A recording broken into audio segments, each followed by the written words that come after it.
Hello student, आपका स्वागत है स्प्लिट स्टडी चैनल पे। जैसा कि आप लोगों को पता है कि हम लोग बिहार शिक्षक भर्ती TRE 4 की तैयारी करा रहे हैं, जिसमें हम लोग मैथ सेशन डेली चल रहा है शाम 5 बजे से। इसमें अगर आप किसी भी वर्ग के लिए या वर्ग 1 to 5 या वर्ग 6 to 8 या वर्ग 9-10 के लिए अगर मैथ का प्रिपरेशन कर रहे हैं तो आपके लिए ये वीडियो बहुत बेनिफिशियल होने वाला है। ये सेशन वाइज चल रहा है। ये क्लास 6 है, इसके पहले 5 क्लास कंप्लीट हो चुका है। तो अगर आप पहले का वीडियो नहीं देखे हैं तो आपको इस चैनल पे एक प्लेलिस्ट मिलेगा जिस पर आप जाके देख सकते हैं। चलिए स्टार्ट करते हैं आज का सेशन।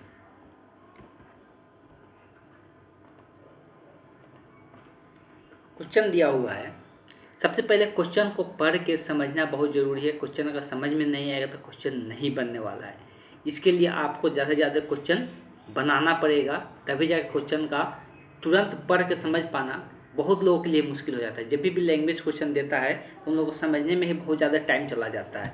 तो वो कैसे रिड्यूस होगा, तो आप ज़्यादा से ज़्यादा क्वेश्चन बनाइए, ये प्रॉब्लम आपका सॉल्व हो जाएगा। चलिए स्टार्ट करते हैं ये क्वेश्चन। तो यहाँ पर देख सकते हैं दिया हुआ है कि एक फैक्ट्री प्रतिदिन क्या कर रहा है, ये कितना है 1,20,000, सही पढ़ रहे हैं, 1000, 10,000, लाख, 10 लाख, 12 लाख दिया है, ठीक है। 12 लाख पेंसिल का निर्माण करती है। पेंसिलों का आकार कैसा है, तो पेंसिल जो बना रही है उसका आकार बेलनाकार है। प्रत्येक की लंबाई अगर बात करेंगे, जो पेंसिल बनाया जा रहा है वो 25 सेंटीमीटर का है, जिसका आधार दिया हुआ है कि उसका परिधि दिया हुआ है कि परिधि कितना है। जिसका आधार, जो पेंसिल का आधार होता है उसका परिधि 1.5 सेंटीमीटर का है। तब एक दिन में बनाई गई पेंसिलों का वक्र पृष्ठों पर क्या किया जा रहा है, उसको रंगा जा रहा है। पेंसिल सबको पता है कि रंगा हुआ रहता है, तो उसके वक्र पृष्ठ को रंगा जा रहा है, सिर्फ वक्र पृष्ठ को। वक्र पृष्ठ किसको बोलते हैं, जो घुमावदार होता है उसको हम लोग वक्र पृष्ठ कहते हैं, जो सीधा रहता है उसको हम समतल कहते हैं, ठीक है। तो सिर्फ वक्र पृष्ठ को ही पेंट किया जा रहा है। कि खर्च करने में, अगर पेंट कर रहे हैं तो उस पर कितना खर्च हो रहा है, तो 0.05 रुपये प्रति वर्ग डेसी सेंटीमीटर का खर्च हो रहा है। डेसी सेंटीमीटर प्रति वर्ग डेसी सेंटीमीटर लिया। डेसी यहाँ पर बहुत सारा यूनिट का कन्फ्यूजन दिया है। यूनिट पर बहुत ज़्यादा ध्यान देना जरूरी है, यूनिट पर बहुत ज़्यादा ध्यान देना जरूरी है, अदरवाइज आंसर गलत हो जाएगा। इस बात को ध्यान देना है। इतना रुपए का खर्च किया, मतलब यहाँ पे डेसी सेंटीमीटर स्क्वायर, वर्ग मतलब वही तो है, डेसी सेंटीमीटर स्क्वायर को पेंट करने में 0.05 मीटर खर्च हो रहा है। सबसे पहले हम क्या करते हैं कि पेंसिल का आकृति बनाते हैं, उसमें जो शेप होता है शेप को हम लोग थोड़ा सा अच्छे से समझ लेते हैं। अगर बेलनाकार शेप का बात करते हैं तो एक बार हम इसका शेप ड्रॉ कर देते हैं।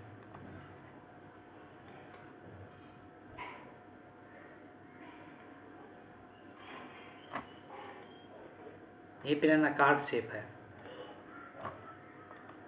देखिए, जब इसका हम लोग बात करते हैं तो यहाँ पर बात किया जा रहा है कि ये नीचे, जो नीचे यहाँ पे दिख रहा है, एक सर्कल का आकृति का यहाँ पे बनता है, जिसको हम लोग क्या कहते हैं, ये नीचे और ऊपर वाला हिस्सा जो दिख रहा है, नीचे और जो ऊपर वाला हिस्सा होता है इसको हम लोग कहते हैं, आधार कहते हैं। इसका क्या कहते हैं, ये जो बेलनाकार शेप होता है इसको हम लोग आधार कहते हैं।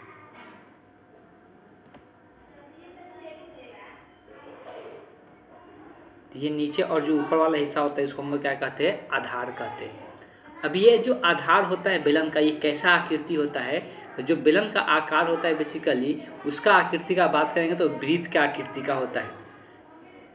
और वक्र पृष्ठ किसको कहते हैं, तो ये जो घुमावदार होता है, ये जो घुमावदार होता है इसी को बेलन का क्या कहते हैं, तो वक्र पृष्ठ कहते हैं। इसी को हम लोग बेलन का वक्र पृष्ठ के नाम से जानते हैं।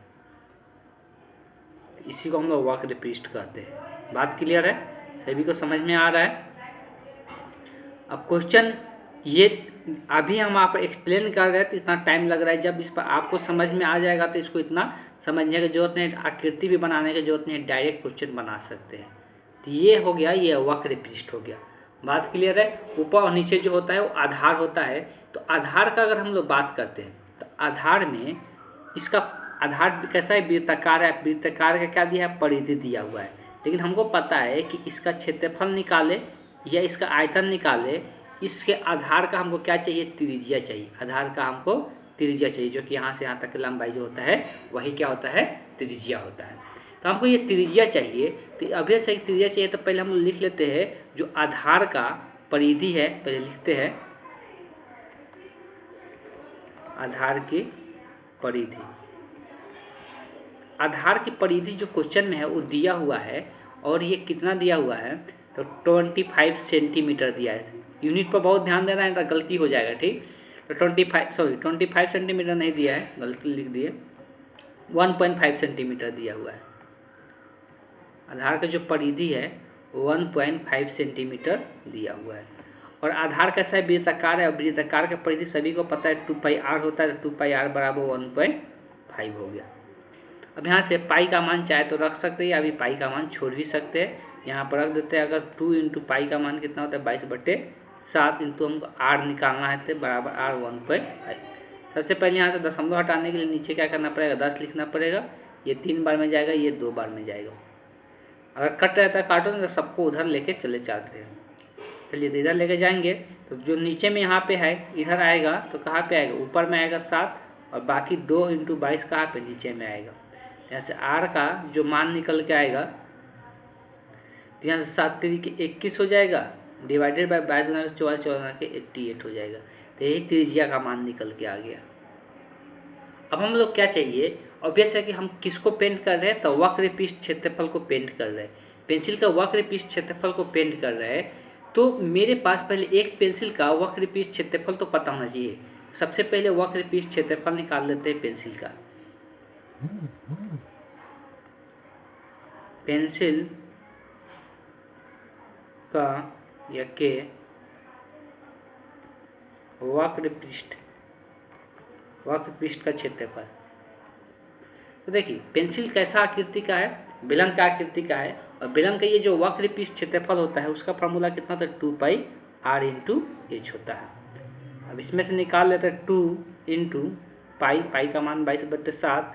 अच्छा यहाँ पे r छोड़ सकते थे, चलिए नहीं छोड़े, और कैलकुलेटिव आसान कैलकुलेशन हो जाता, छोड़ देता। और h का मान यहाँ पर कितना दिया है, 25 सेंटीमीटर दिया था, यहाँ 25 सेंटीमीटर रख देंगे। अब जो कटने वाला है काटते रहे जल्दी से, 3 बार में ये कटेगा, 22 से ये कटेगा 4 मरतबे, ये 2 से कटेगा 2 मरतबे, तो कितना 25 दिया, 75 बटे कितना हो गया, 2 हो गया।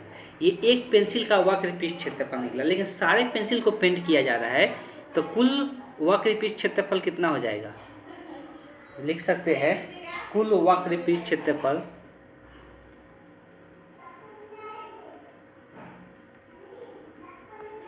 वक्र पृष्ठ का क्षेत्रफल, थोड़ा शॉर्ट फॉर्म में हम लोग चलते हैं।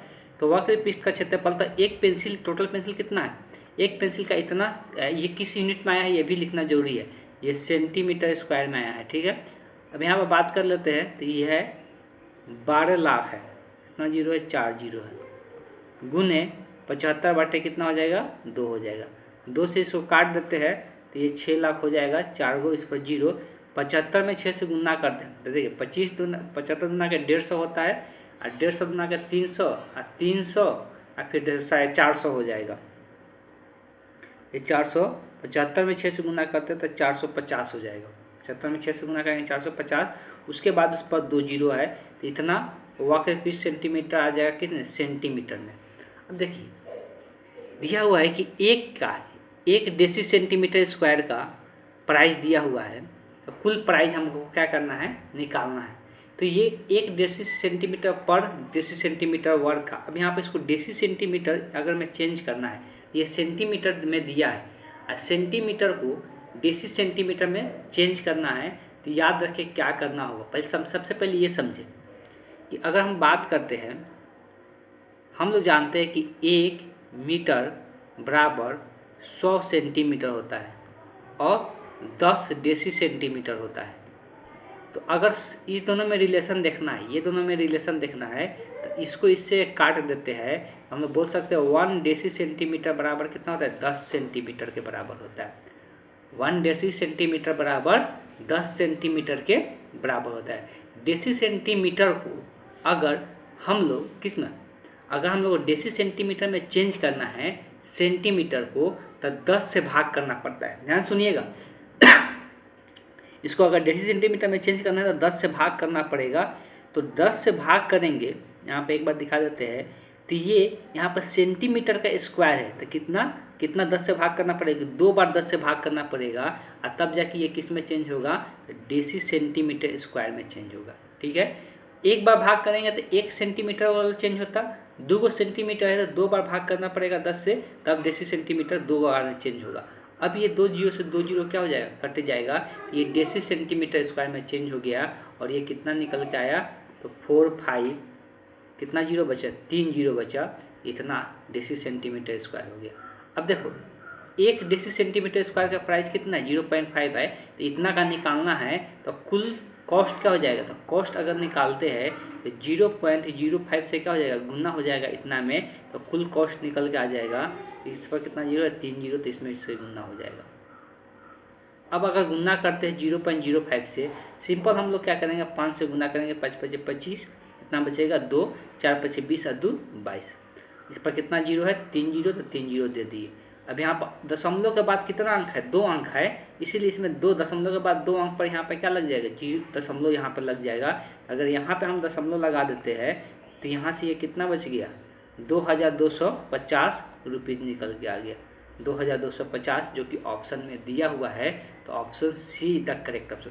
यहाँ पर जैसे ही हम लोग अगर यूनिट में गलती करते, इसका आंसर सही नहीं आने वाला था, गलत होना ही था, इसलिए यहाँ पर ध्यान देना है यूनिट पर। यूनिट कौन किस में दिया हुआ है, किस प्रकार से चेंज करना है। ये क्वेश्चन सिर्फ ये बनाने के लिए नहीं दिया है, ये इसमें यूनिट का भी जानकारी हो, वही बच्चे क्या कर सकते हैं, बना सकते हैं इस प्रकार के क्वेश्चन को। चलिए चलते हैं, नेक्स्ट क्वेश्चन देखते हैं।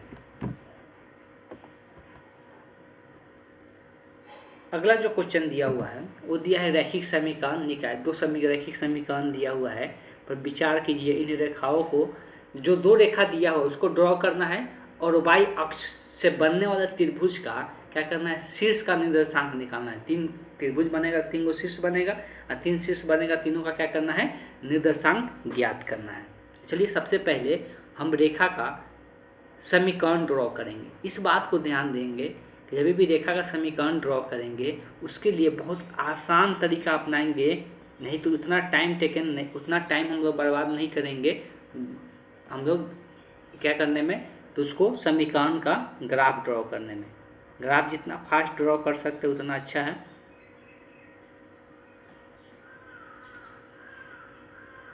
फास्ट ग्राफ ड्रॉ करने का क्या तरीका है, तो सभी को ध्यान दें। करना क्या है, इसमें y को पहले 0 कर देते हैं, तो y को 0 करेंगे तो x का मान अगर निकालते हैं तो x + 1 बराबर 0 होगा, तो x बराबर कितना आएगा, -1, उधर 1 भेजेंगे तो x का मान यहाँ पर -1 आ गया, तो -1 पर यहाँ पे क्या करें, -1 पर टिक लगा दें। ठीक है, अगर यहाँ x को 0 कर देते हैं और तब सॉल्व करेंगे y का मान, तो y का मान कितना आएगा, 1 आएगा। जैसे ये दोनों पता चल गया, ये दोनों को आपस में क्या कर देंगे, मिला देंगे बिंदु को, तो ये ग्राफ पहला समीकरण का ग्राफ हो जाएगा। तो फटाफट ये काम करना है एग्जाम में। तो ये किस समीकरण का ग्राफ हो गया, x - y + 1 बराबर 0 का। दूसरा आते हैं, इसमें अगर y को 0 कर देते हैं तो 3x - 12 बचेगा। उसको सॉल्व करते हैं, 3x - 12 बचेगा। इसको x का मान सॉल्व करेंगे तो 12 को उधर भेजेंगे, तो x का मान यहाँ से 4 निकल के आएगा। तो 4 एक इतना पर लिए है, तो दूरी पर 4 इतना दूरी पर ले जाते हैं कि यहाँ पर कितना है, 4 है। अब आ जाते हैं, अगर हम लोग बात करते हैं यहाँ पे, अगर x को 0 करते हैं और y का मान निकालते हैं, तो x को 0 करेंगे 2y - 12 बराबर 0 बचेगा, और यहाँ से y सॉल्व करते हैं तो y का मान 6 निकल के आएगा, तो y का मान कहीं पर इधर 6 होगा। अब यही दोनों बिंदु को क्या कर देना है, आपस में मिला देना है, तो दोनों को इसको मिला देंगे। जैसे ही मिला रहे तो ये जो ग्राफ हो गया, ये कौन सा समीकरण का हो गया, तो 3x + 2y - 12 बराबर 0 का ये ग्राफ हो गया। अब देखिए समीकरण में बोला है कि ये दोनों जो रेखा है, ये और y एक्सिस मिल के, तो तीनों मिल के जो बनेगा उससे बनने वाला त्रिभुज, तो ये हो गया y एक्सिस, ये हो गया इसका ग्राफ, और ये हो गया इसका ग्राफ। तो इससे मिलने से एक त्रिभुज का निर्माण हो रहा है। तो यही त्रिभुज का शीर्ष ज्ञात करना है, और शीर्ष सभी को पता है, इसका 3 शीर्ष बनेगा, 1 2 3। तो यहाँ इसको सभी को पता ही होगा कि यहाँ पे जो कट कर रहा है, इस बिंदु पे जो कट कर रहा है, तो यहाँ पे y का मान क्या आया था, अभी हम लोग निकाले थे, यहाँ पे y का मान लिख भी देते हैं 6 आया था। इसका मतलब यहाँ पर x का मान 0 रखेंगे तब ना y 6 आया था, तो x 0 होगा, y क्या हो गया 6 हो गया। और यहाँ पे बात करते हैं तो यहाँ पर y का मान 1 आया था, मतलब x को 0 रखेंगे तो y 1 आया था, दूसरा शीर्ष ऐसे निकल गया। और ये शीर्ष निकालने के लिए ये दो समीकरण को सॉल्व करना पड़ेगा, यही दोनों का इंटरसेक्शन पॉइंट है, जो ये दोनों का इंटरसेक्शन पॉइंट है, तो वही दोनों को सॉल्व करके जो बिंदु मिलेगा वही बिंदु यहाँ का निर्देशांक बन जाएगा। सबसे पहले तो ऑप्शन चेक करते हैं, 0,6 किस में है, 0,6 इसमें है, 0,1 किस में है, इसमें है, ये दोनों ही इसमें है, सिर्फ यही एक एक्स्ट्रा इसमें दिख रहा है, तो हो सकता है यही बिंदु ये होगा। तब ये कैसे पता चले कि ये बिंदु ये है कि नहीं, तो ये दोनों समीकरण में रख कर चेक कर लेते हैं समीकरण सेटिस्फाई कर रहा है कि नहीं। x का मान यहाँ पे 2 है और y का मान कितना है 3 है, तो x का मान अगर 2 है, यहाँ x का मान 2 रखेंगे, y का मान 3 रखेंगे, 2 - 3 + 1। अब ये देखो बराबर में 0 है तो 0 आना चाहिए, तो ये 0 आएगा, 2 और 1 3 हो जाएगा, 3 में 3 घटेगा 0 आ जाएगा, तो इसके लिए ये सही हो रहा है। अब इसमें रख के चेक कर लेते हैं, यहाँ पर x की जगह 2 रखेंगे प्लस y की जगह 3 रखेंगे, अब माइनस में 12 है, तो ये भी 3 दूना के 6 होगा, ये भी 3 दूना के 6 होगा, 6 6 12, 12 में से 12 घटेगा 0, तो ये भी सेटिस्फाई कर रहा है, तो यही इस क्वेश्चन का क्या हो जाएगा, आंसर हो जाएगा।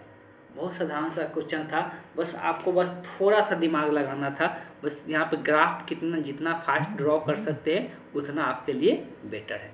ग्राफ ड्रॉ करने ये बहुत आसान तरीका है, एक को 0 करो, दूसरा का मान निकाल के ग्राफ ड्रॉ कर दो, इसमें कोई खास दिक्कत नहीं आता है। जिसको अगर 10th क्लास में पढ़े होंगे लोग, ग्राफ ड्रॉ करना 2-4 बार रखी समीकरण का, उसमें ज़्यादा डिफिकल्टी नहीं होता है। चलिए चलते हैं, नेक्स्ट क्वेश्चन देखते हैं।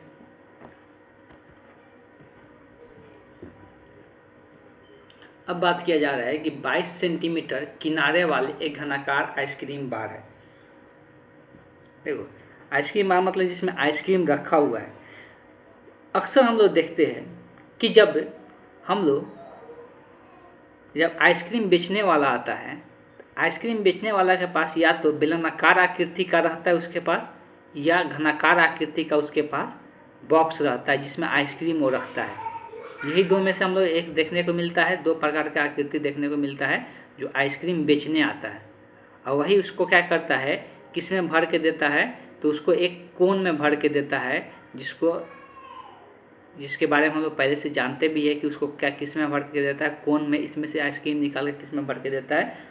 अब आइसक्रीम इसमें क्या है, पूरा भरा हुआ है, ये घनाकार आकृति है, पूरा आइसक्रीम भरा हुआ है। तो हम लोग आइसक्रीम का आयतन निकाल सकते हैं, और वही आइसक्रीम निकाल के किस में भरा जा रहा है, तो कोन में भरा जा रहा है। किस में भरा जा रहा है, कोन। कोन की आकृति सभी को पता है कि किस प्रकार का होता है, उसके पास बहुत सारा कोन है, ऐसा नहीं खाली एक है, तो ये कोन की आकृति है। तो उसी आइसक्रीम को कोन में भर के दिया जा रहा है। तो वही चीज़ लिखा हुआ है, आइसक्रीम बार को 2 सेंटीमीटर त्रिज्या और 7 सेंटीमीटर ऊंचाई वाले आइसक्रीम कोन को ऊपर तक भरकर कुछ बच्चों में विस्तृत किया जाता है। कितने बच्चों का आइसक्रीम दिया जा सकता है, तो ऑब्वियस है कि एक एक बच्चा इसमें दिया जाएगा। इस प्रकार कितने कोन की जरूरत पड़ेगा कि इसका पूरा कंटेनर का आइसक्रीम इस कोन में भर जाए। इस प्रकार कितना कोन चाहिए, तो देखिए जितना भी कोन चाहिए, तो कुल कोन का आयतन जो होगा वही इस आइसक्रीम के आयतन, मतलब ये घन के आयतन के क्या होगा, बराबर होगा। अब देखो एक कोन का आयतन तो लिख सकते हैं, कितना कोन होगा वो तो नहीं पता है, तो हम मान लेते हैं n गो कोन है, तो एक कोन का जो आयतन होगा हम लोग लिख सकते हैं, एक कोन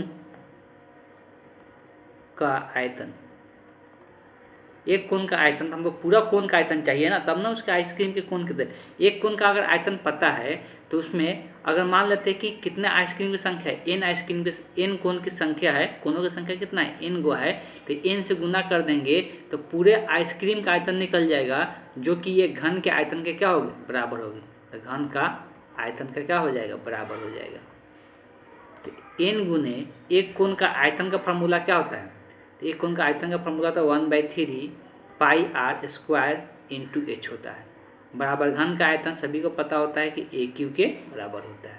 अब सबका मान रख देते थे n इंटू 1/3, पाई का भी मान रख देते हैं 22/7, और r, तो r यहाँ पे कितना दिया है, 2 सेंटीमीटर त्रिज्या दिया हुआ है, 2 का स्क्वायर 2 गुने 2 लिख सकते हैं। एच का मान तो ऊंचाई दिया है 7 और ए क्यूब 22 सेंटीमीटर घन क्यूब बोला है ना, तो 22 का क्यूब मतलब 22 गुने क्या होगा 22 होगा। 22 का क्यूब का मतलब क्या होता है 3 बार 22 को गुना करना। अब जो कटने वाला है सब काटते चलते हैं। 2 से 2 कट गया, एक 22 से यहाँ पर एक 22 कट गया, ये 2 से 22 11 मरतबे, ये 2 से 22 11 मरतबे। बच गया इधर 3, इधर बच गया 11 गुने 11, कितना हो जाएगा 11 11 121 हो जाता है और गुने क्या हो जाएगा 3 हो जाएगा। इसमें 3 से गुना करेंगे तो 3 6 3, तो कितना आ गया। तो कोनों की जो संख्या होगा उतना ही बच्चों में भी बटेगा, तो बच्चों की संख्या कितना निकल के आएगा 200 363 निकल के आया। तो इस क्वेश्चन का जो करेक्ट ऑप्शन होगा option see the correct option हो जाएगा। तो इस प्रकार से आपको बनाना पड़ेगा और इसमें टाइम लगने वाला क्वेश्चन नहीं है। अगर आप क्वेश्चन फास्ट बनाते हैं, देखिए हमको निकालना रहता तो हम कुछ नहीं करते, हम एक लाइन में क्या लिखते इस क्वेश्चन के लिए हमको दिमाग में पूरी तरह से बैठ गया है कि जो घन का आयतन होगा, तो ये जो घन का आयतन होगा ये कोण के आयतन से इधर आके भाग हो जाएगा तो इसका संख्या निकल जाएगा। बस यही मेरे दिमाग में बैठ के चलता, तो डायरेक्ट लिखते घन का आयतन सभी को पता है, हम डायरेक्ट एक स्टेप लिखते 22 गुने 22 गुने 22 और नीचे में लिखते किसका आयतन कोण का आयतन तो 1/3, अब पाई का मान लिखते 22/7 और आर का मान लिखते तो 2 गुने 2 और फिर लिखते क्या ऊंचाई लिख देते 7। उसके बाद जितना भी कटने वाला रहता काट के यहाँ पे हटा देते, वही आंसर हो जाता। तो फिर बाकी हमको कुछ करना ही नहीं पड़ता, बहुत आसान तरीका से हम लोग यहाँ पे बता देते। तो ये कैलकुलेशन कब दिमाग में आएगा, जब आप ज़्यादा से ज़्यादा क्वेश्चन बनाइएगा, ज़्यादा से ज़्यादा क्वेश्चन इस प्रकार का देखिएगा, सॉल्व कीजिएगा, तभी जाके ये सब कैलकुलेशन आपको दिमाग में बहुत फास्ट कैलकुलेशन आने लगेगा और बहुत आसानी से किसी भी क्वेश्चन का हल आप निकाल पाइएगा। तो ये सब बातें आपको ध्यान में रख के चलना पड़ेगा। मैथ बिना क्वेश्चन को बनाए आप कभी भी फास्ट नहीं बन सकते मैथ में। सिर्फ सोचिएगा कि हम वीडियो देख ले, वीडियो देख कर हम अपने आप को इम्प्रूव कर ले, तो कभी भी ऐसा नहीं होने वाला। भले ही आपको क्वेश्चन बनाने आता है, लेकिन आपको कॉपी पेन उठाकर अपने से बनाना पड़ेगा और ऐसा 1 से 2 लाइन में आपको निकालना पड़ेगा, आदत ऐसा डालना पड़ेगा, तभी जाके हो पाएगा। बात समझ में आ गया? चलिए चलते हैं नेक्स्ट क्वेश्चन देखते हैं। यहाँ पर दिया है कि यदि आयत ABC के केंद्र अंदर O एक बिंदु है, तब ये कौन सा रिलेशन, तब ये रिलेशन याद रखिएगा, ये बहुत बार पूछा भी जाता है, ये रिलेशन आपको याद रखना जरूरी है। अगर कोई आयत है, आयत की आकृति सभी को पता है, ये प्रत्येक को 90 डिग्री होता है, आमने सामने की भुजा बराबर होता है, ठीक, आयत बोलते हैं। और अगर हम लोग बात करते हैं ये ABCD आयत एक है, ABCD आयत है, कोई भी बिंदु अंदर में हो सकता है, मान लेते हैं वो एक बिंदु है, तो वो एक बिंदु है, तो वो बिंदु से अगर इसको मिला देते हैं सारे कॉर्नर को, तो एक रिलेशन निकल के आता है। क्या रिलेशन आता है उसको याद रखिएगा कि OA का स्क्वायर प्लस OB का स्क्वायर,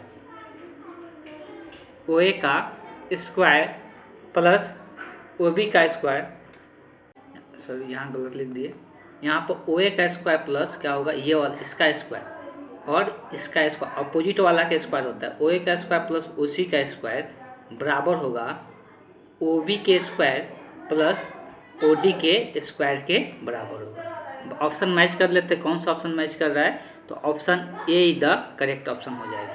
यहाँ पर ध्यान रखें कि ये जो OA है इसके अपोजिट वाला का साथ में स्क्वायर होगा, नहीं तो यहाँ पर उल्टा पुल्टा इसके साथ नहीं इसके साथ हो सकता है ना, OA OB के साथ नहीं आएगा, OA OD के साथ नहीं आएगा, OA OC के साथ आएगा और OB OD के साथ आएगा। इस बात को ध्यान में रखना है। चलिए चलते हैं नेक्स्ट क्वेश्चन देखते हैं। ये कॉन्सेप्ट है, ध्यान में आप रखिएगा, इसको याद रखना है, ये आयत के लिए है। अगला जो क्वेश्चन है, यदि बिंदु C बोला है A और B को मिलाने वाली रेखा को आंतरिक रूप से 3:2 अनुपात में विभाजित करता है, तब B का निर्देशांक ज्ञात करना है। सबसे पहले अगर हम बात कर लेते हैं, इसको हम कॉन्सेप्ट को थोड़ा सा बता देते हैं। पहले ये कॉन्सेप्ट नहीं पर चर्चा किए हुए हैं।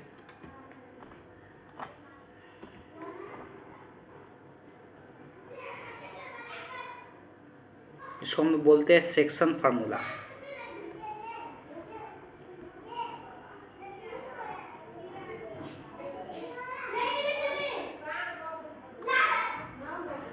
तो इसमें बताया जाता है कि अगर कोई दो बिंदु है,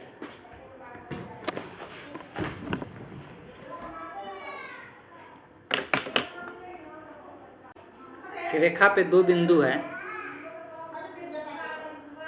एक बिंदु का निर्देशांक x1 y1 है, एक दूसरा बिंदु है जिसका निर्देशांक x2 y2 है, और इस रेखा को कोई एक बिंदु है C जो विभाजित कर रहा है m/n अनुपात में। इस रेखा को कोई बिंदु C है, तो C बिंदु जो है ये m/n में इसको विभाजित कर रही है।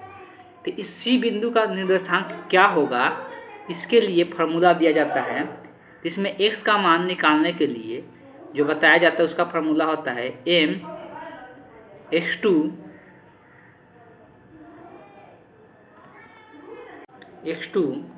Plus n(x1). यहाँ पर ध्यान दें, उल्टा लिया जाता है, m के साथ इधर वाला बिंदु लिया जाता है, n के साथ इधर वाला बिंदु लिया जाता है, divided by m plus n होता है। उसी प्रकार से y निर्देशांक निकालने के लिए m(y2) plus n(y1) divided by m plus n होता है। इस प्रकार से निर्देशांक निकाला जाता है, ये कितने का अनुपात में विभाजित कर रहा है उसका यूज करते हुए।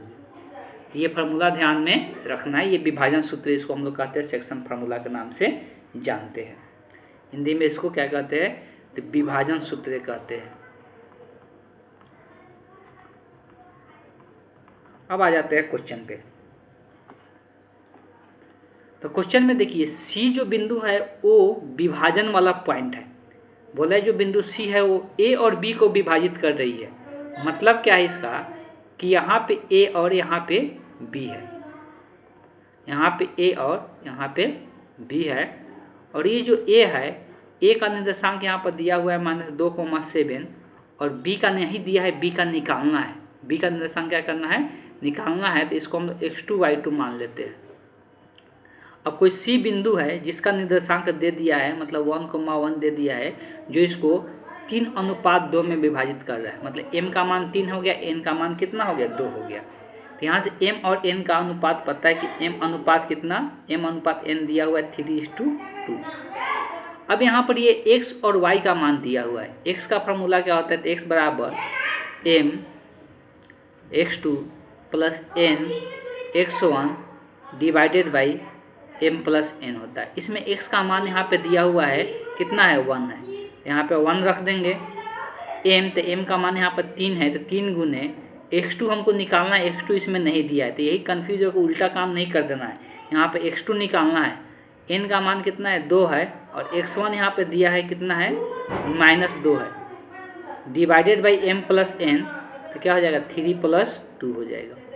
तो 3 2 5 हो गया, जोड़ के 5 यहाँ पर भाग में इधर आएगा तो गुना में, तो 5 में 1 से गुना होगा तो इधर 5 बन जाएगा। यहाँ पर 3x2 हो जाएगा, और 2 में -2 से गुना होगा तो -4 हो गया। हमको x2 का मान निकालना है, 4 इधर माइनस में है तो इधर आ जाएगा, तो प्लस में बचेगा यहाँ पर 3x2।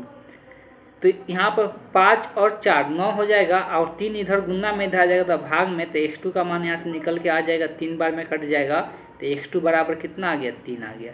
तो x निर्देशांक यहाँ पर दिख गया कि 3 हो गया।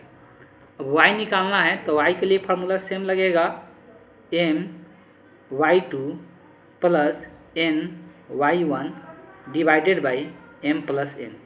तो यहाँ पर y दिया हुआ है, यही है यहाँ पे 1, तो y की जगह यहाँ पे 1 रख दिए। m का मान है 3, और y2 हमको निकालना है, प्लस n का मान है 2, y1 यहाँ पे है दिया हुआ है 7, यहाँ पर 7 रख दिए, divided by m plus n, मतलब 3 प्लस क्या हो जाएगा, 2 हो जाएगा। 3 2 कितना होगा, 5, तो 1 में 5 से गुना होगा, इधर 5 हो जाएगा। अब आते हैं यहाँ सिंप्लीफाई करते हैं, 3y2 हो गया, यहाँ 7 गुना कितना हो जाएगा, 14, 14 इधर प्लस में उधर जाएगा तो माइनस में, तो 5 - 14 बचेगा बराबर 3y2। अब यहाँ 5 में 14 घटेगा तो -9 बच जाएगा बराबर 3y2। 3 इधर गुना में इधर आएगा तो भाग में, और यहाँ से कट जाएगा 3 से 9, 3 मरतबे, तो y2 का जो मान निकल के आ गया कितना आ गया, -3। तो b निर्देशांक क्या निकल के आया, x का मान पहले लिखा जाता तो 3 हो गया, y का मान -3 हो गया, तो 3 -3 निकल के आ गया, तो option be the correct option हो गया। तो इस प्रकार से इस तरह के क्वेश्चन को हम लोग सॉल्व करते हैं।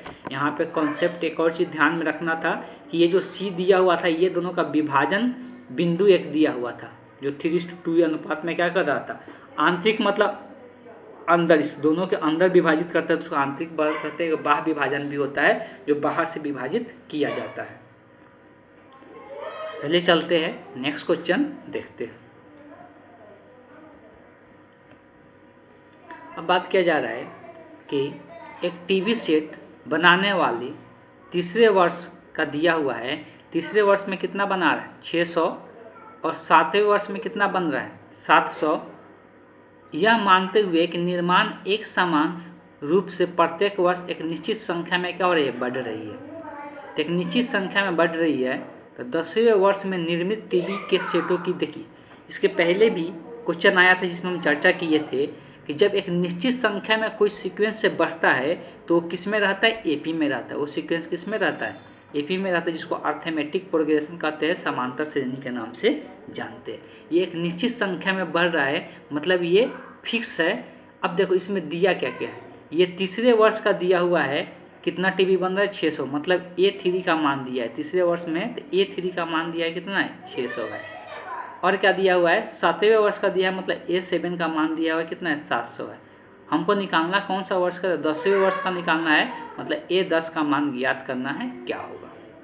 अब आ जाते हैं कॉन्सेप्ट पर। हम ये चीज़ फार्मूला बता चुके हैं कि an का जो फार्मूला होता है a + n-1 × d होता है।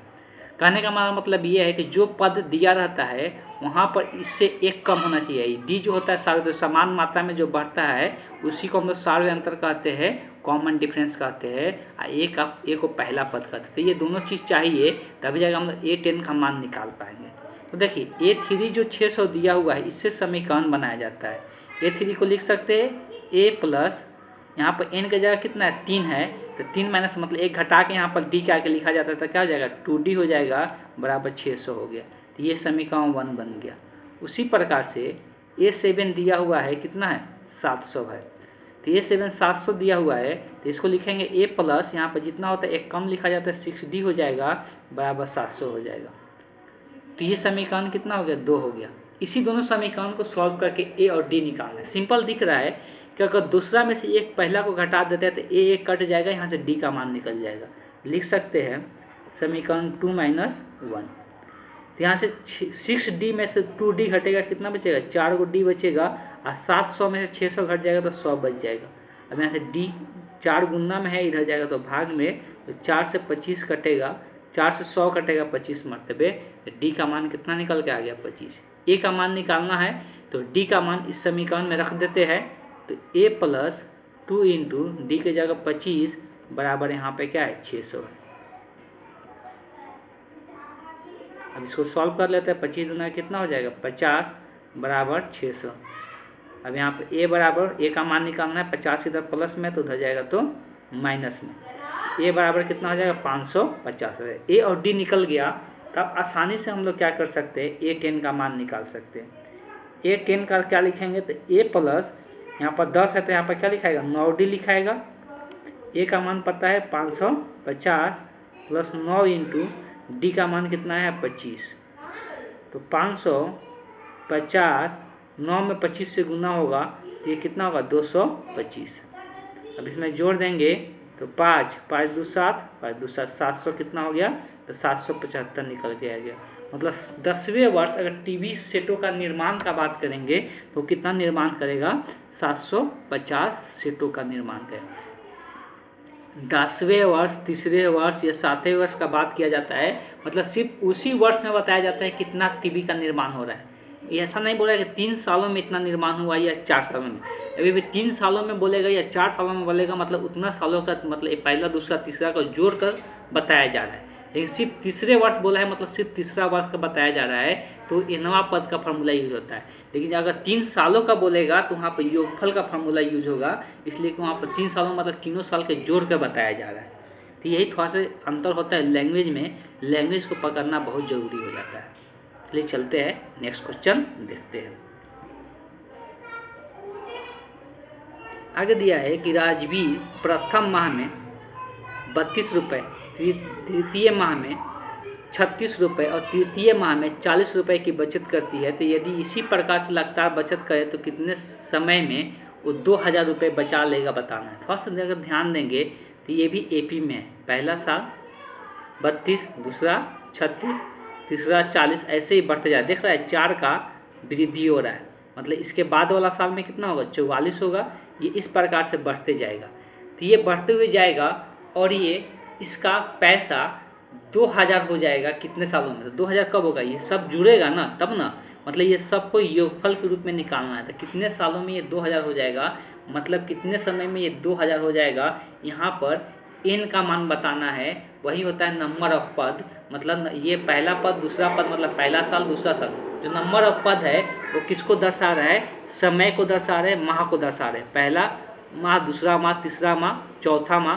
तो ये सबको जोड़ने से कितना रुपये हो जा रहा है, 2000। मतलब यहाँ पर जो फार्मूला यूज होगा एपी का, वो योगफल का फार्मूला यूज होगा। किसका यूज होगा, योगफल का। सभी को पता है, इसके पहले भी हम चर्चा कर चुके हैं कि जो योगफल का फार्मूला होता है एस एन बराबर होता है n/2 into 2a plus n-1 into D होता है।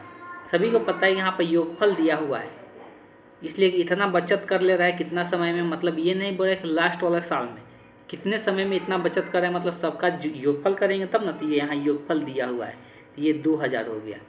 n का मान पदों की संख्या यहाँ बोल सकते हैं या मंथों की संख्या में बोल सकते हैं। पद या मंथ दोनों यहाँ पर समान चीज़ है। बटे 2 इंटू ए का मतलब होता है पहला पद। तो पहला कितना है, 32 है। n-1 इंटू डी, तो डी कितना है, तो अंतर कितने का, कितने से ये बढ़ रहा है, 4 से बढ़ रहा है। डी का मान यहाँ पर कितना हो जाएगा, 4 हो जाएगा। अब थोड़ा सा सिंप्लीफाई कर लेते हैं और तब जाकर देखते हैं क्या आता है। ऐसा करते हैं, यहाँ पर ऊपर में दिख रहा है कि 2 कॉमन हो जाएगा या 4 भी कॉमन कर सकते हैं, लेकिन हम यहाँ पर 4 ही कॉमन कर लेते हैं।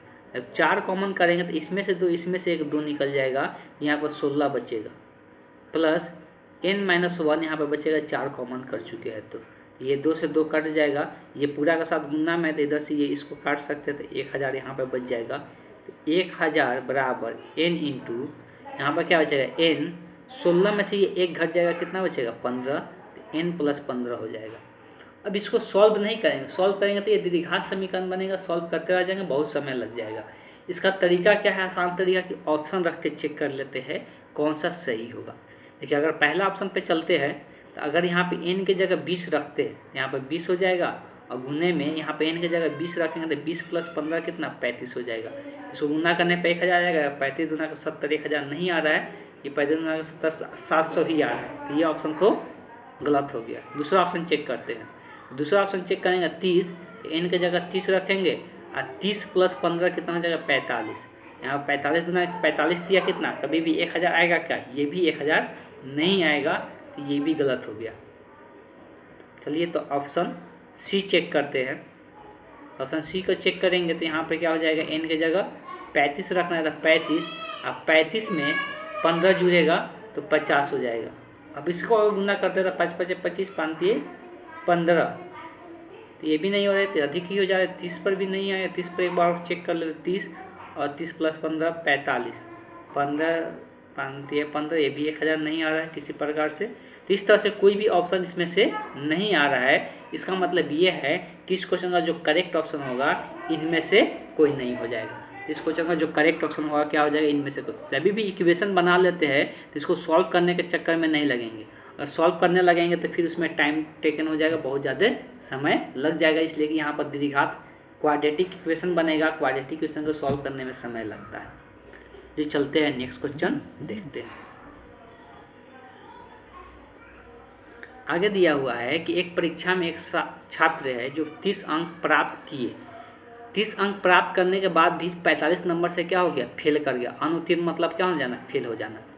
और एक छात्र कितना प्रतिशत, तो 42% अंक प्राप्त किया, और 42% अंक प्राप्त करने के बाद वो 45 अंक जितना उसका पासिंग मार्क्स है उससे 45 नंबर अधिक आ जा रहा है, तो कुल पूर्णांक ज्ञात करना है। क्या करना है, कुल पूर्णांक ज्ञात। तो देखो दोनों का पासिंग मार्क्स निकाल के बराबर कर देते हैं, इसलिए दोनों का पासिंग मार्क्स तो बराबर है ना, तो कुल मार्क्स को हम x मान लेते हैं। ये 100 भी मान सकते हैं, लेकिन चलिए हम x मान के बनाते हैं। तो अगर x मान लेते हैं तो x का 30% अगर निकालते हैं और इसमें 45 और जोड़ेंगे तब जाके पासिंग मार्क्स के बराबर होगा, तब जाके ये क्या हो गया, पासिंग मार्क्स हो गया। अगर x का 42% लिखते हैं और इसमें से 45 घटाते हैं तब ये पासिंग मार्क्स के बराबर आ रहा है, इसलिए इसको 45 नंबर ज़्यादा आ गया ना, तब ये पासिंग मार्क्स के बराबर आ रहा है। और ये दोनों को दोनों पासिंग ही मार्क्स है तो एक दूसरे का क्या हो जाएगा, बराबर हो जाएगा। बहुत सिंपल है। इसको सिंप्लीफाई करने का तरीका क्या है कि ये x वाला को इधर लेकर चले जाते हैं, तो x वाला को इधर, तो यहाँ से ये 45 प्लस में है, उधर ये माइनस में है, तो इधर आएगा तो 45 प्लस में आ जाएगा। यहाँ पर 42% x है और यहाँ पे है 30% का x है, तो यहाँ पर 90 हो जाएगा जोड़ के, और ये इधर प्लस में था इधर माइनस में, तो 42% में से 30% घट जाएगा तो कितना, 12% का x बच जाएगा। अब इसको हम लोग प्रतिशत को चेंज कर लेते हैं, तो 12 बटे कितना, 100 गुने x हो गया। अब इसी को सिंप्लीफाई कर लेते हैं। तो अगर इसको कैंसल आउट करेंगे तो पहले इसको 3 से काट देते हैं, तो यहाँ पे 3 से या 6 से भी काट सकते हैं। चलिए ठीक है, जिसका जिससे इच्छा है। तो अगर 6 से काटेंगे तो 2 बार में इसको 6 से काटते हैं, तो 6 का मेरे को 5 6 के 30, 15 6 के 90 होता है। ठीक, अब ये 2 से कटेगा ये 50 मरतबे, तो 50 इधर भाग में इधर गुना में आ जाएगा, तो 15 गुने क्या हो जाएगा, 50 बराबर 100 हो गया। तो यही हम लोग का पूर्णांक हो जाएगा। पूर्णांक का मतलब होता है कि कितने नंबर का एग्जाम हुआ था। तो 15 बचे कितना, 75 हो गया, एक 0, तो 750 नंबर का कुल एग्जाम था। इस तरह से ये निकल के आ गया। तो हम यहाँ पे क्या किए, फिर से एक बार कॉन्सेप्ट की ओर से यहाँ पर ध्यान देते हैं कि दिया हुआ था कि 30% अंक आने के बाद भी 15 नंबर से ये क्या हो जा रहा है, फेल कर जा रहा है। तो जो पासिंग मार्क्स है इसका जितना x का 30% मतलब क्या, प्रतिशत का मतलब जो टोटल नंबर है उसका 30%, तो टोटल नंबर का 30% में अगर 15 जोड़ देंगे तो पासिंग नंबर के बराबर आ जाएगा। एक दूसरा छात्र था जिसको 42% अंक आया और ये 45 नंबर पासिंग मार्क्स से क्या किया, 45 नंबर अधिक लेके आ गया, तो 42% लिख दिए, उसका जितना भी नंबर था उसका 42%, उसमें से 45 घटा देंगे तो ये भी पासिंग नंबर के बराबर आ गया। और दोनों पासिंग नंबर ही है, इसीलिए एक दूसरे के दोनों क्या हो जाएगा, बराबर हो जाएगा। बराबर हो गया तो यहाँ से क्या कर लेना है, x का मान निकाल लेना है। ठीक है, क्लियर है। चलिए चलते हैं नेक्स्ट क्वेश्चन देखते हैं। अब यहाँ पे कॉन्सेप्ट वाला क्वेश्चन दिया हुआ है, बस सिंपल सोचना है।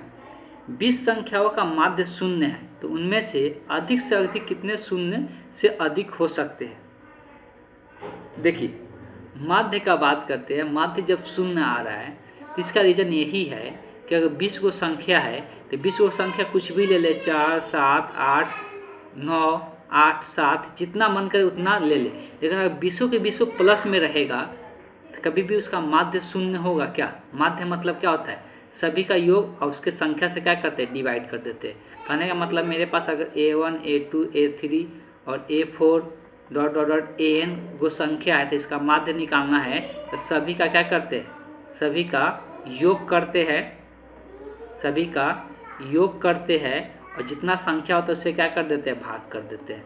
तो सबसे पहला कॉन्सेप्ट आता है सभी का योग करते हैं, तो योगफल 0 होगा तभी जाके माध्य क्या होगा, 0 होगा। भाग किसी भी संख्या से करो 0 नहीं होगा, जब योगफल 0 होगा तभी जाके भाग क्या होगा, माध्य 0 होगा। तो जब भी संख्या लेते हैं 20 को, तो अगर सब के सब धनात्मक ले लेंगे तभी भी तब किसी का योगफल 0 आएगा क्या, नहीं आएगा, मतलब माध्य 0 नहीं आएगा। अगर इसमें से एक भी ऋणात्मक ले लिए, सभी के सभी धनात्मक ले लिए, लेकिन जितना मान लो कि 20 गो में से 19 गो अगर धनात्मक ले लिए और 19 का जो योगफल आया उतना ही के बराबर एक ऋणात्मक संख्या ले लेंगे और दोनों को जोड़ देंगे तो क्या हो जाएगा, 0 हो जाएगा। तो इस केस में हम लोग बोल सकते हैं कि अधिक से अधिक शून्य से अधिक कितने संख्या ले सकते हैं, तो अधिक से अधिक हम लोग 19 ले सकते हैं, और खाली एक संख्या को निगेटिव ले ले, जो 19 का योगफल आएगा उतना ही के बराबर एक निगेटिव संख्या ले लेंगे, तो अभी से उसका माध्य क्या हो जाएगा, शून्य हो जाएगा। इसलिए इस क्वेश्चन का जो करेक्ट ऑप्शन होगा, option A is the correct option हो जाएगा। अगला क्वेश्चन देखते हैं।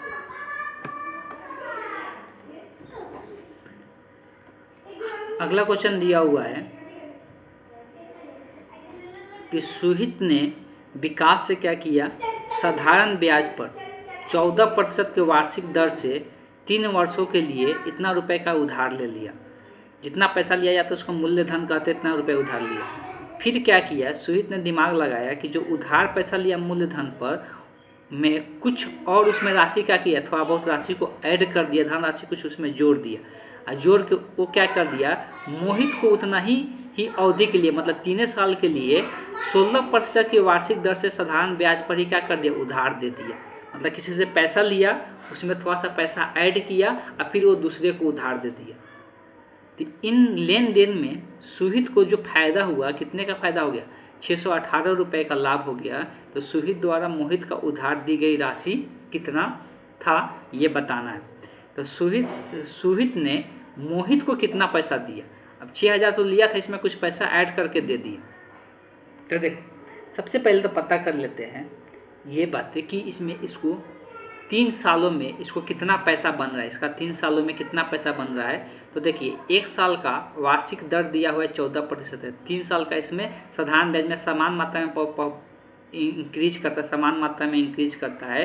तो जो अमाउंट बनेगा कितना बन जाएगा, तो ये है 6300 था, इतना का उधार लिया और 3 साल में 14 कितना 42 हो जाएगा, और तो 42 हो जाएगा। तो इसका उधार कितना से बढ़ गया, तो 100 से बढ़ता है, तो 42 100 से बढ़ेगा तो 142 बटे कितना हो जाएगा, 100 हो जाएगा। अच्छा 2 जीरो से 2 जीरो काट देंगे तो इसका ये अमाउंट हो गया, इसका ये क्या हो गया, अमाउंट हो गया। 3 सालों में इसको इतना पैसा इसको रिटर्न करना पड़ेगा। अब ये जिसको दिया है, ये किसको दिया है, तो ये दिया है किसको, तो मोहित को दिया है। तो मोहित से इसको कितना प्राप्त होगा 3 सालों में, वो निकाल लेते हैं। अब मोहित को पहले ये दिया कितना पैसा है, तो ये तो 6300 दिया ही है, इसमें कुछ पैसा और जोड़ दिया है, 6300 दिया है, साथ में और कुछ पैसा जोड़ दिया है। और ये इतना पैसा क्या किया, हम कितना जोड़ा है उसको नहीं पता है, तो उसको हम x मान लिए, ठीक है। अब ये पैसा कुछ और जोड़ दिया है, इसको कितना दर पे दिया, तो 16% के लिए। 3 सालों में ये 16% कितना हो जाएगा, तो 16 के बाद 16 48 हो जाएगा, और ये 48 तो 100 पर बढ़ेगा तो 148 हो जाएगा, तो 148 बटे कितना हो जाएगा, 100 हो जाएगा, 148 बटे 100 हो जाएगा। अब यहाँ पे जो अमाउंट आया, और यहाँ पर बिना नहीं काटे तो अच्छा है, ज़्यादा आसान बनेगा। इसको नहीं काटते इतना ही पर छोड़ देते हैं, इसको काटते नहीं। अब देखिए, अब ये वाला अमाउंट और ये वाला जो अमाउंट है, अगर ये दोनों का अंतर देखते हैं तो इसको कितना रुपए का फायदा हो रहा है। अब ये जो अमाउंट इसको मिलेगा वहाँ से, और ये यहाँ पर इतना रिटर्न करेगा, जिसका अंतर देखेंगे वही उसका इतना क्या होगा, फायदा कहलाएगा। तो वही इसका फायदा कहलाएगा। तो यहाँ से कर सकते A2 माइनस A1 जो है वो क्वेश्चन में दिया हुआ है कि उसके कितने रुपए का फायदा हो रहा है, 618 रुपये का फायदा हो रहा है। मतलब इसमें से इसको घटाना है, इसको एक बार लिख देते हैं, 6300 प्लस x का 148% या 148 बटे 100 माइनस करना है 6300 का 142% बटे 100 हो जाएगा, बराबर में कितना हो जाएगा, 618 हो जाएगा। अब इसको सॉल्व करना है। अब जैसा भी दिमाग लगा कर सॉल्व कीजिए, हमको बेसिकली जो निकालना है वो कौन सा अमाउंट है, तो यही अमाउंट निकालना है कि इसको कितना रुपए मोहित को दिया था। तो यही मोहित को देने वाला पैसा है, तो इसको पूरा को हम लोग कुछ और भी मान सकते हैं, चलिए इसको y मान लेते हैं। तो यही पैसा हमको निकालना है, 148 बटे यहाँ पे 100 हो गया। और इसको यहाँ पर सिंप्लीफाई भी किए थे, तो फिर से एक बार कर देते हैं और इसको बना ही देते हैं, गुना होगा ये। अब 142 को क्या करें, तो गुना कर ले 142 में कितना से, 142 में हमको गुना करना है 63 से, 142 गुने 63 आप कहीं पर भी रफ पर कर ले, तो ये अमाउंट निकल के आएगा 8946 बराबर 618। ये इधर माइनस में है तो उधर जाएगा तो प्लस में हो जाएगा, तो उसको प्लस में उधर लेके चले जाते हैं। तो 618 प्लस 8946 इसको जोड़ेंगे, इसमें 618 इसमें जोड़ दे, 618 अगर जोड़ते हैं तो ये निकल के आ जाएगा कितना, तो 9564 रुपये निकल के आ गया। अब ये इधर गुना में उधर जाएगा तो पलट जाएगा, तब हम लोग को अमाउंट पता चल जाएगा कितना दिया गया था। तो 9564 गुने 100 ऊपर में चला जाएगा, 148 नीचे में आ जाएगा। पहले सबसे पहले चेक कर ले डायरेक्ट कि ये डायरेक्ट शायद इससे कट जाएगा क्या। तो इसको चेक करने के लिए आप इसमें भाग लगा कर चेक कर सकते हैं, कितना से गुना करेंगे तो कटेगा कि नहीं कटेगा। तो ये आप पर डिपेंड करता है, लेकिन हम यहाँ पे काटने की कोशिश करते हैं। सबसे पहले दिख रहा है 4 से कटेगा, तो 4 से काटेंगे तो 4 तिहाई 12, 4 तिहाई 12, 2 बचेगा 7 चौक 28। 4 से अगर इसको काटते हैं 7 चौक 28, यहाँ से 4 से काटते हैं 4 दूना के 8, 4 दूना के 8 कितना 1 बचेगा, 4 तिहाई 12, 3 बचेगा, यहाँ पर 3 बचा 36, 9 चौका 36, 4 एकम 1, ये बच गया। अब यहाँ इसके बाद देखते थे ये कटने लायक लग नहीं रहा है। अगर नहीं कटेगा तो इसका आंसर जो लगभग में अगर निकालते हैं, लगभग में भी क्वेश्चन में कुछ ना कुछ दिक्कत लग रहा है कि हम गलती कहीं ना कहीं कर दिए, जिसके कारण सही आंसर नहीं आ रहा है। कहीं ना कहीं मिस्टेक हो गया है, जिसके कारण सही आंसर यहाँ पे नहीं दिख रहा है। एक बार चेक करना पड़ेगा, इसलिए कि दशमलव में आ जा रहा है, दशमलव में आंसर दिया नहीं। तो देखिए आप लोग चेक कर लीजिए, कहीं ना कहीं थोड़ा सा मिस्टेक हुआ होगा। और यहाँ पे ध्यान देना है कि यहाँ पे y2, यहाँ पे सबसे पहले वही चीज़ समझना था कि ये जो अमाउंट पहले उधार लिया उसको 3 साल बाद कितना देगा, कितना देगा, ये कैसे आया। तो 1 साल के लिए दर कितना लग रहा है, 40 रुपये लग रहा है, तो 3 साल के लिए कितना लगेगा, 42 लगेगा। तो 100 पर 42% बढ़ेगा तो 142% हो जाएगा, तो 142/100 हो गया। ठीक, अब जो पैसा इसको ये चीज़ से लेगा, ये मोहित को दिया है, तो मोहित से ये कितना रुपए लेगा, तो 6300 रुपया कुछ मिला कर दिया था, 6300 रुपये प्लस कुछ x रुपये मिला के दिया था, तो उसको मैं x जोड़ दिए। इसका कितना प्रतिशत, 1 साल का 16% ले रहा है दर, तो 3 साल का कितना हो जाएगा, 16 या 48 हो जाएगा। और 100 पे 48 बढ़ेगा तो 148 बटे कितना हो जाएगा, 100 हो जाएगा। तो ये परसेंटेज का खेला होता है। ये परसेंटेज अगर आप अच्छे से पढ़े हैं इसमें आपको कोई दिक्कत नहीं होने वाला। तो ये जो अमाउंट उसको मिला, तो ये इतना अमाउंट मिला और इतना अमाउंट उसको दिया, तो उसको बचा कितना, तो ऑब्वियस है कि इसमें से इसको घटा देंगे तो बचा हुआ अमाउंट पता चल जाएगा। और जो बचने वाला अमाउंट वो क्वेश्चन में दिया हुआ था, इसलिए इसमें से इसको घटा दिए। और यहीं से इसको जो सॉल्व करेंगे, उसको बोला, क्वेश्चन में पूछा मोहित को कितना दिया, तो यही पैसा मोहित को दिया है, तो यही पैसा हमको निकालना था। यहाँ पर y मान लिए और y मान के यहाँ पर सिंप्लीफाई कर लिए। तो इस तरह से इसका कुछ आंसर निकल के आएगा। आप एक बार चेक कर लीजिए कितना आ रहा है। चलिए, तो आज का सेशन को हम यहीं पे एंड करते हैं। नेक्स्ट क्लास में हम आगे क्वेश्चन डिस्कस करेंगे।